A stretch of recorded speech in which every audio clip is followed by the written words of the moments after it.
Good morning, it's Friday, August 28th, and we're going to continue our discussion on action and pragmatism with a prompt from the Daily Stoic which reads, "What luxuries can I practice not needing?"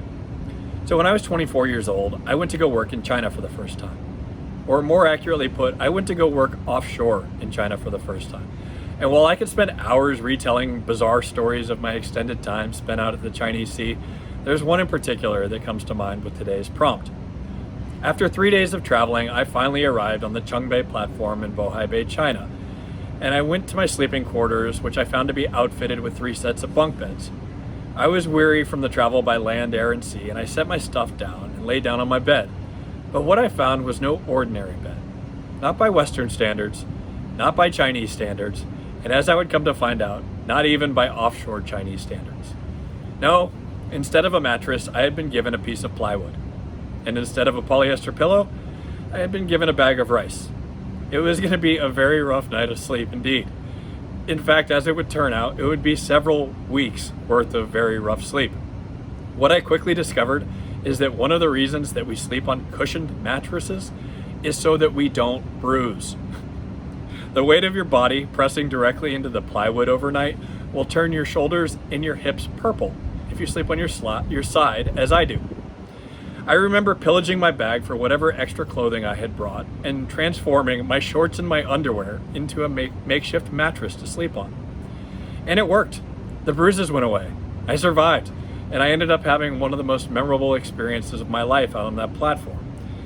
And then upon return to the port city of Tenggu, I remember staying in a hotel that felt like unmatched luxury. Although in hindsight, it was probably closer to a Chinese Hilton. But by comparison to that decrepit platform, I felt like a king. Then earlier this year, as part of a broader initiative that I have of doing things that make me feel uncomfortable, I had a bit of a flashback to my experience in China 15 years earlier. I decided to give up my bed for the night and instead sleep on the hardwood floor here at my house. And frankly speaking, it sucked. It was a very fitful night of sleep, and my body ached the entire next day.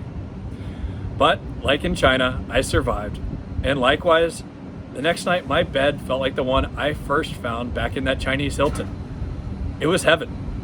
So that brings me to the guidance from Seneca today, in which he writes, "The founder of the universe, who has assigned to us the laws of life, provided that we should live well, but not in luxury. Everything needed for our well-being is right before us, whereas what luxury requires is gathered by many miseries and anxieties." You see, unlike the Cynics, another closely linked school of philosophy, the Stoics weren't ascetic. They didn't intentionally seek to live a difficult life characterized by the absence of material possessions. They weren't opposed to wealth. In fact, they weren't even indifferent to it. Just as health is preferred over sickness, wealth is preferred over poverty. It's our relationship that matters more. It's a pragmatic position instead of a moralistic one here. The Stoics would teach that we must be careful that the things that we own don't end up owning us. We have to be conscious of what we're chasing and at what expense. We should realize how little we need to survive and be happy.